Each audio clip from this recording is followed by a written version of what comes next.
Nous voici dans la venelle de la fontaine Saint-Efflamme.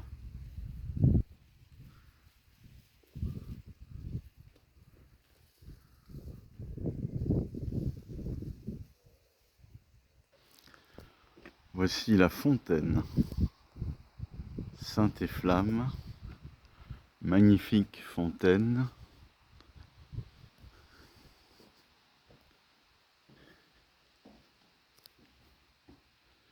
Que nous dit-on sur cette fontaine? Cette fontaine de prédiction date de la fin du XVIe siècle et elle est composée de granit et d'un dôme en schiste. La croyance populaire veut que les jeunes fiancés jettent dans la fontaine 3 morceaux de pain volés.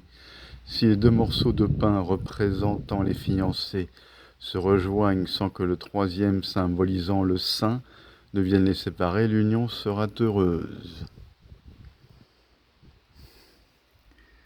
Drôle de tradition qui, à mon avis, a un sens symbolique issu des traditions anciennes qu'on appelle le paganisme et qui est la religion primordiale de nos anciens.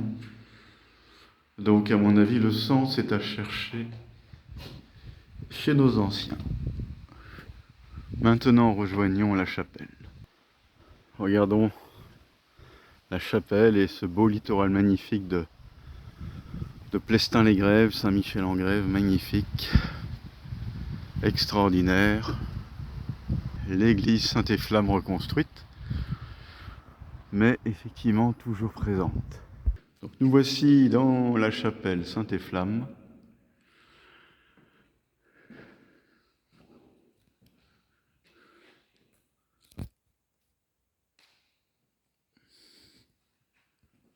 Donc Saint-Efflamme.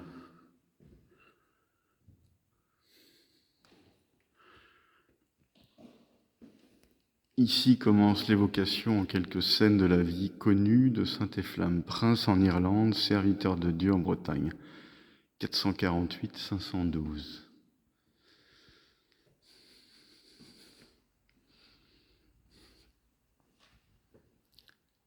Ce jour-là, Efflamme, prince d'Hibernie, célèbre ses noces avec Enora. Le soir même, il part évangéliser l'Armorique.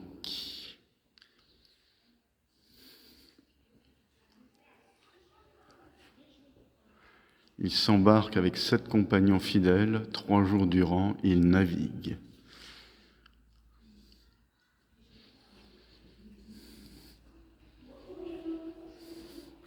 Un matin, avec le soleil, naît la côte. La flottille aborde, rendant grâce.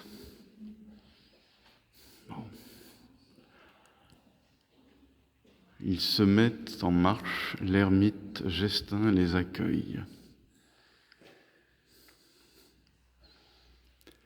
Gestin donne sa hutte à Efflamme et repart. Efflamme maintenant disperse ses compagnons.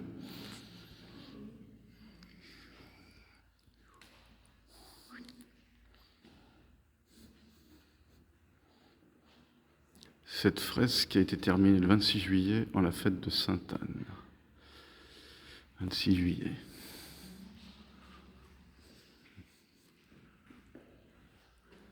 Enora le rejoint avec ses compagnes. Elle partira fonder un couvent.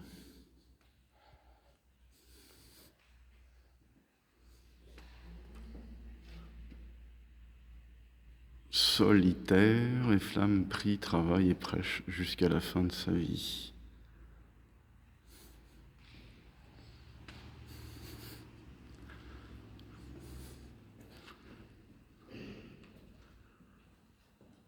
Notre terre qu'il a faite chante sa gloire avec les anges au paradis.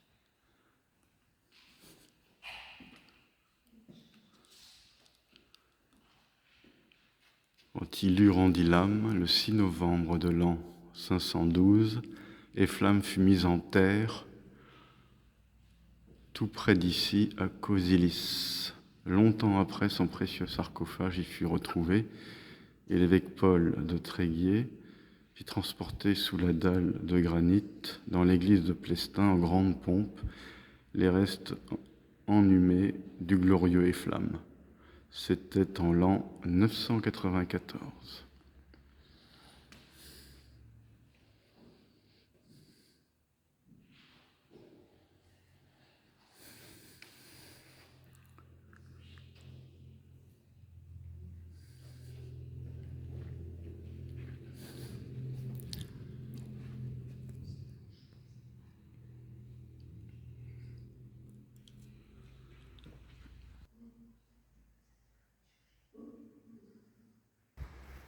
Donc voilà la visite de Saint-Efflam terminée. Voici ce grand espace ouvert sur la mer où Saint-Efflam a débarqué avec ses compagnons d'Irlande. Intriguant cette histoire, hein. Un Irlandais débarque avec des compagnons en Bretagne. Sa femme débarque avec des compagnes aussi en Bretagne.